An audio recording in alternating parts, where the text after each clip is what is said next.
आज हामी सरसर्ती काँक्रा बाली जस्ता लहरे तरकारीहरूको अनुगमनमा छौँ। अनुगमन गर्दाखेरि एउटा रोग देखिएको छ। यो रोग चाहिँ सरसर्ती हेर्दा धेरै कन्फ्युज किसानहरू अलमलिने खालको छ। यो चाहिँ यसको नाम चाहिँ डेनिमिडी हो। यो चाहिँ कस्तो हुन्छ भने माटोमा चिसियानको मात्रा हाई हुँदा अथवा पानी लक हुँदाखेरि अथवा हावामा पानीको मात्रा उच्च हुँदाखेरि यो लाग्ने समस्या हो। यो ढुसीबाट लाग्छ। यो सुरुवातको अवस्थामा पछाडि यसको ढुसी हुन्छ र बिस्तारै त्यो ढुसीले पातमा असर गर्दै जाँदा खैरो टाइपको टिका टिका जस्तो देखिन्छ र पछि त्यो टिका टिका जोड्दै जाँदाखेरि पुरै पात नै पहेँलो हुन्छ।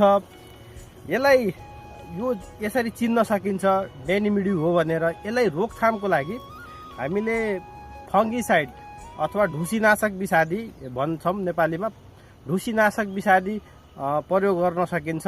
कपर अक्सिक्लोराइड त्यस्तै कार्बेन्डाजिम थियाराम जस्ता विषादीहरूलाई 2 ml प्रति लिटर पानीमा मिसाएर पुरै बोट भिज्ने गरी साँझपख स्प्रे गरेर यसलाई ठिक गर्न सकिन्छ।